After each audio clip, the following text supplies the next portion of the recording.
You're blaspheming. Not at all. Well, mate, you just are. You just like the bit that hurts the gays, but you're happy to ignore the rest of it. Why do you think that is? Can I say to you, No, James, you can answer my quickly, question. Why do you pick the bit out of all of these books that discriminates against homosexuals, but you ignore all of the rest of it? So in 2025, the war on decency in the West is being fought on multiple fronts. The loudest battles are being waged with overt anti-immigrant rhetoric, anti-trans laws, and racism all across the political spectrum. It's so loud, in fact, that it's easy to forget one of the foundational hatreds of the modern culture, homophobia. It still exists, but now it's quieter, often couched in the language of religion, just waiting to rear its ugly head again. In this video, you're going to see a perfect example of this hypocrisy in action. You'll see a caller trying to use the Bible as a weapon to condemn gay people, only to have that same book used against him in a masterclass of destruction. He walks straight into a trap, and it's brilliant to see. If you want to see more videos like this, hit the like and subscribe buttons, and don't forget to ring the notification bell so you never miss a video. Now let's watch this together, and then I'll give you my thoughts at the end. We're taking things out of context. God has given the mandate, the outline for a biblical marriage, and that is for man and woman. If there are two men and they say that they love God, that's fine. They can do what they want, but they should not come and tell and dictate to Christians how they should live their life. And even but they are Christians. No. What I'm saying, but you're dictating to those Christians how they should live their life. No. Yeah, you are. The Bible is the authority and the rules. God is the authority and the rules. And how did he communicate to us then? Well, he sent Jesus, who told us to ignore the Old Testament. No, he didn't. Yes, he did. Oh, please, James. Gay people having blessings in church. How are they going to get hurt? Because if the church condones what they're doing, they're not sticking to the mandate. But the church does condone it. Yes. No. What, do you not understand what I'm saying? No, I haven't got a clue. I think that makes two of us. So the church does condone. The Archbishop of Canterbury and the Synod have just said that it's fine. Right. Okay. So what I'm saying is. So the church does condone it? No. He's not going with a biblical mandate, though, James. But he's the Archbishop of Canterbury. He is not the authority of God. But he is. In the Anglican community, he's the head honcho. Well, I suppose technically it's King Charles. He thinks he is, but he's not. Because he's perverting the scriptures. So you know better than he does? No, I don't know. The scriptures knows. Which scriptures? This is what it is. The Bible. Which bit? From Genesis to Revelation, all is truth. God's revelation to mankind. But that never says anything about homosexuality. Are you being real? In the book of Leviticus, in the book of Deuteronomy, it talks about men laying with men. But Leviticus also talks about burning a bull on the altar as a sacrifice because the odor would please the Lord.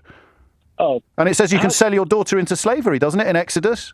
Okay, then. So what was the first mandate that God gave to mankind? What was the first thing he said? I'm afraid I'm going to pull you back to Leviticus and Exodus, mate, because you just cited them. Do you still think it's okay to sell your daughter into slavery? No, not at all. Well, why are you picking and choosing then? No. It's about what God has set in order. That's Exodus 21:7, mate. You know that as well as I do. Yeah. It is okay to sell your daughter into slavery. What would be a fair price, do you think, in this day and age? No. James, what we've got to understand, I said, you've got to get things in its context. I am. The context is the book of Exodus and the book of Leviticus, which you just cited as your justification for what I describe as homophobia. So I'm just wondering why you pick that bit and yet you ignore the other bits. Are you allowed contact with a woman while she is in her period of menstrual uncleanliness, Clive? Yeah. No, you're not, mate. That's Leviticus 15:19 to 24. But again, James, you are taking things out of context. No, I'm reading it out of the Bible. You want to bring it back to men and men. I'm bringing it back to Leviticus, which is what you just told me to do. So how can you tell whether or not a woman is in her period of menstrual uncleanliness? Okay, all right then. So and how close to it are you allowed to be? Sure, okay. James, okay then. So you're going to have to answer some of my questions at least at one point. So let's start with the slavery. Is it okay to sell my daughter into slavery? No, it's not. But it says in Leviticus that it is, Exodus that it is.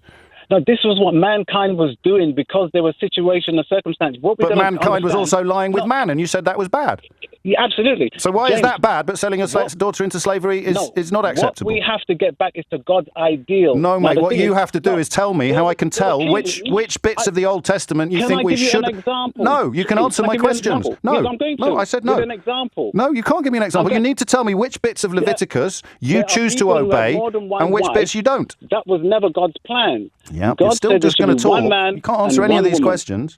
Yeah, but I'm giving you a context here, so you can understand. Right. I don't know if you're familiar with Sangeeta Maiska, who presents a program on this radio station on Sunday. Yes, I've heard so that is the Sabbath day. Sangeeta presents on the Sabbath day. No, she doesn't. She doesn't present on the Sabbath. What day is that? Saturday and Sunday she presents. Okay, sure, yes. Saturday's the Sabbath, yes. Go ahead. Exodus 35:2 clearly states that she should be put to death. Why? Because she's working on the Sabbath, mate. No. It's in Exodus. You just told me to read it. No. I didn't say to read Exodus. You told me to. You just said Genesis to Revelation.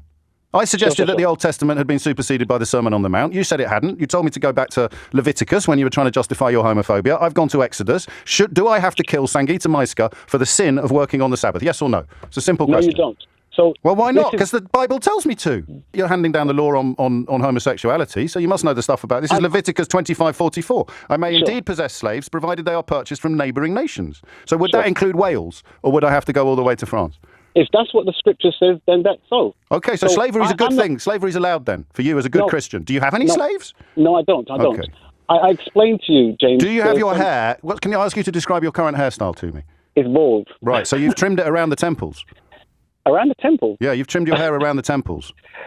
Yeah. Well, that's expressly forbidden by Leviticus 19:27. I have to kill you now. No, not at all. Well, yes, this is all in your book, mate.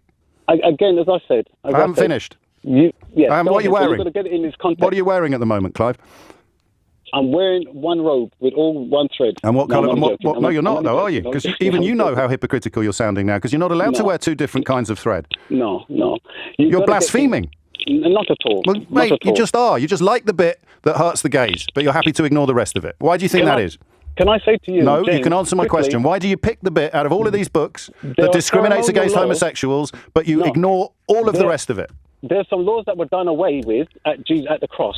But the moral law of liberty, the 10 Commandments... I'm going to ask you for the final time, why do you choose to obey the bit that harms gay people while ignoring the rest of it? It doesn't harm them. They're harming themselves because they're violating there it the is, but you're principles of God. definitely not homophobic. They're absolutely not. Okay, mate. So that was a masterclass. James didn't just defeat the caller. He exposed a rotten core of selective, weaponized morality.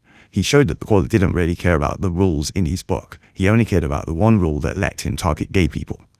And the clip is a blueprint. It's the same hypocritical logic you'll see driving the attacks on every other group right now. Think about it. The method is identical. You take a sacred text or a national value, the Bible or the idea of border security, and you cherry pick the parts that hurt your chosen enemy. You ignore all of the parts that would require you to be compassionate, consistent, or self-critical. The caller's argument against gay people is the framework for the argument against trans people, against asylum seekers, or against anyone else they decide is unacceptable. Homophobia might not be the headline act in the culture war today, but don't get comfortable. It's the sleeper agent. Once the current targets are politically exhausted, you better believe that the outrage machine will circle back. You're starting to see it now with anti-black racism, starting to rear its ugly head again. Whereas, not too long ago, it was just anti-migrants or anti-Muslim. But all of a sudden, anti-black racism is starting to rear its ugly head again. So the prejudices don't go away, they just wait in line. Let me know your thoughts in the comments below, and if you want to see more videos like this, hit the like and subscribe button, and don't forget to ring the notification bell so you never miss a video. Thanks for watching.